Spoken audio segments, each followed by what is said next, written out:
Ang bukol po sa singit ay hindi ipinagsasawalang bahala. Maraming mga pwedeng maging dahilan ang mga bukol sa singit. Na-mention mo kasi may mga causes ang bukol sa singit na seryoso, meron hindi gaano. Alin yung masasabi mong pinakadelikado? Pinakadelikado.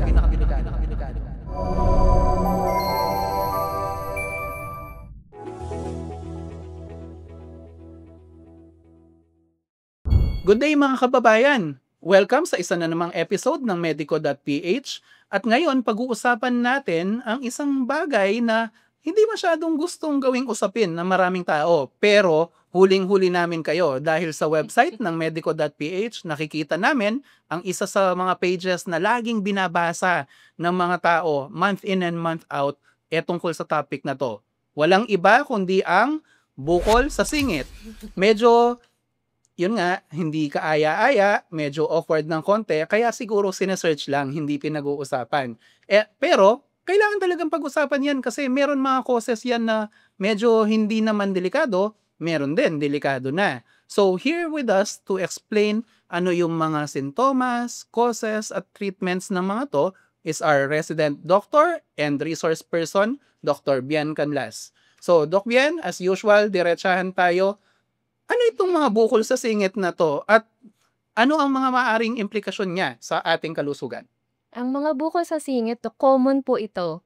Dahil tulad ng isa sa mga napag-usapan natin sa isang video, ay madalas, mga kulani lang ito. So, madalas yung nakakapa natin ng bukol dahil lang sa infection. So, yun ang pinaka-common natin, no? Na lumalaki ang mga kulani, kaya nagkakaroon ng bukol sa singit. Kapag nagresolba na ang infection, ay nawawala din ang mga bukol na ito. Maaari rin naman, no? Kung nagkaroon ng bukol, na napansin natin nagkakaroon ng pagtutubig, baka naman ito ay cyst. Kung naman may laman na nana, baka ito ay pigsa. At kung namang hindi ito, kung napansin nyo na yung bukol na ito ay maaring lumalaki, maaari rin naman kung pinisil mo ay bumabalik, baka ito naman ay hernia. So maraming mga pwedeng maging dahilan ang mga bukol sa singit. So depende of course sa magiging assessment ng doktor sa inyo kung ano ang diagnosis at kung ano ang paggamot na gagawin dito. Pag sinabi natin na bukol sa singit, no, pwede yan na isang side lang, pwedeng sa dalawang side. Maaari din na may kaakibat na pagkirot o sakit, maaari din naman na wala. Maaari din naman na mayroong pagbabago sa color ng balat. Maaring may pamumula o kaya ay pagiging bluish, no? Baka pala varicose vein lamang ito, no, na nakakaba natin. So iba-iba ang mga pwedeng maging sakit, no, dahil lang sa simpleng bukol sa singit. Okay. May dalawang interesting akong narinig dito, Doc Bien. Siguro i-remind ko lang yung audience. Yung na-mention ni Doc Bien na kulani, yan yung mga tinatawag na lymph nodes. Invite ko lang kayo, may episode kami tungkol dyan. Pero basically, ang kulani ay hindi sakit, di ba, Doc Bien? Yes. Pwede bang i-explain mo, ng pahapyaw lang siguro, kung ano itong mga kulani na to na maaring mamaga or magbukol? Ang mga kulani o tinatawag natin na lymph node, no, ay mga maliliit na organ sa ating katawan. Marami tayo nito, hundreds ang meron tayo. At ang function niya ay pag-filter ng mga viruses, bacteria, no. Kaya kapag may nilalabanan na infeksyon, lumalaki sila. Dahil ibig sabihin lamang nun, may nilalabanan kayong infeksyon. So kung bandang singit, kung kayo ay nagkaroon ng UTI o kaya may infeksyon sa balat o kaya merong sexually transmitted na infection, maaring mamaga ang mga kulani, no, sa singit specifically. No, pero depende sa magiging infeksyon, maaring doon mamaga. So maaring kung inuubo kayo, sinisipon, makakapanya sa leeg, baka merong kulani na mamaga doon. Kung naman nagkakaroon ng problema sa may bandang dibdib, maaring mamaga ang mga kulani sa kilikili. So itong mga kulani na ito ay mahalaga dahil nagpo-point ito kung nasaan ang mismong infeksyon. Gusto kong i-explain kasi talaga kung ano yung kulani na yan dahil feeling ko yung mga nakababata nating audience, hindi na nila alam yan matandang term yan. Yung kulani. Oo, yung kulani. Gusto ko lang masigurado, maintindihan natin lahat. And yung isang na-mention ni Doc Bien, yung hernia, ano yan medyo fancy na term yan. Fancy term. Pero sa mga mas nakatatandang mga Pilipino, yan yung tinatawag na luslos. Actually, yung luslos nga para siyang punchline na sa mga pelikula dati, 'di ba? Tawag dito, pang joke time siya kasi parang nahihiya yung mga tao pag may ganyan sila. Doc Bien, overview lang din. Ano ba itong hernia o luslos na maaring magpakita as a bukol sa singit ng tao? Mm. So, ang hernia 'no, specifically yung inguinal hernia 'no, nangyayari 'yan 'pag nagkakaroon ng weakness o paghina sa ating abdominal wall.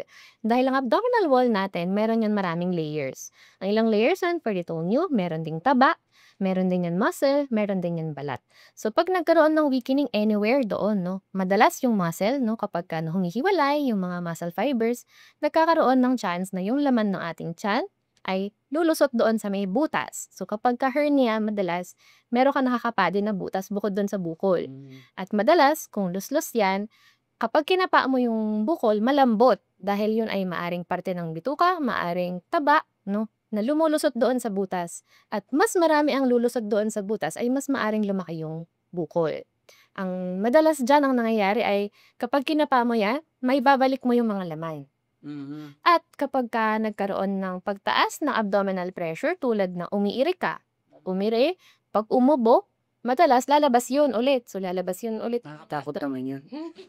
Nakakatakot yung Hmm. pakinggan 'no, pero madaming Pilipino actually ang nagkakaroon ng luslos at marami sa kanila ay nare-retract naman o naibabalik 'no, nung abdominal contents 'no. Kaya ang iba hindi agad yun pinapa-check. Pero kapag tumagal, dahil nga tulad ng sabi ko, maaring mas lumaki yung butas at mas lumabas doon yung ating laman ng ating tiyan 'no, maaring magkaroon ng instance na magkakaroon ng, pagka-block ng blood flow papunta doon sa bituka at nakalabas doon sa butas at maaari na ngayon na yun ay emergency na 'no, dahil mamamatay yung parte na yun kapag wala yung dugo. So, magko-cause yun ng sakit of course 'no, at dapat talaga ipapatingin. So, kung meron kayong napapansin na gano'n 'no, luslos at nakakapanin niyo 'no, so ipatingin agad, ipa-assess agad dahil meron naman po kung mas maaga nila ipapa-check yun ay mas maagang maagapan o mabibigyan ng karampatang lunas. Speaking of which, yung pagpapatingin, Doc Bian, na-mention mo kasi may mga causes ang bukol sa singit na seryoso, meron hindi gaano.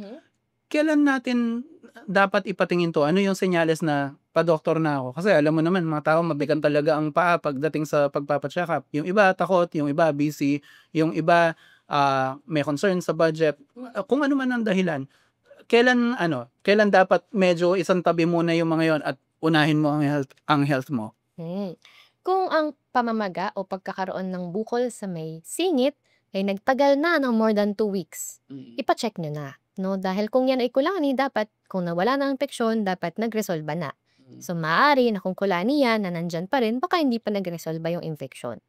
Kung naman 'no, may mga pigsa ito, may mga nana at kung after 2 weeks nandiyan pa rin dapat talaga ay maipa-check na ito para mabigyan ng mga antibiotics kung kinakailangan 'no.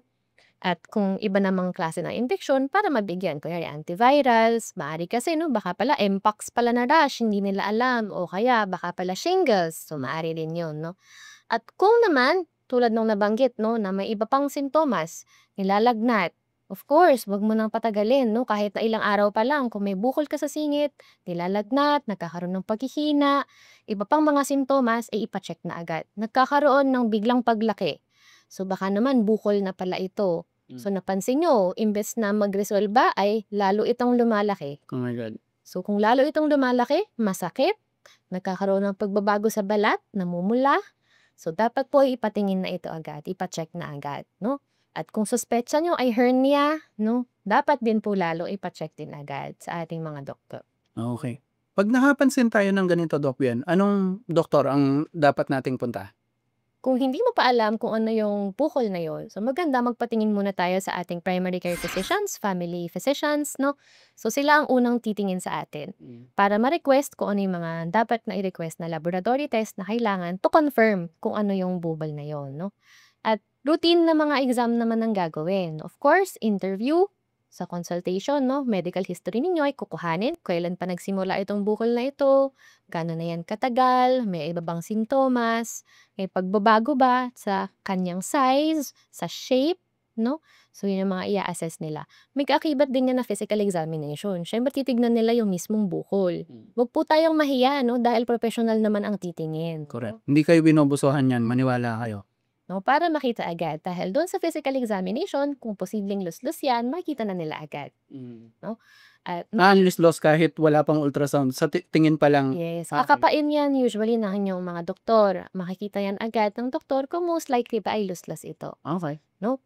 Tapos, usually, magpapagawa sila ng mga routine na test. So, kung suspetsya ay infection, CBC, so complete blood count.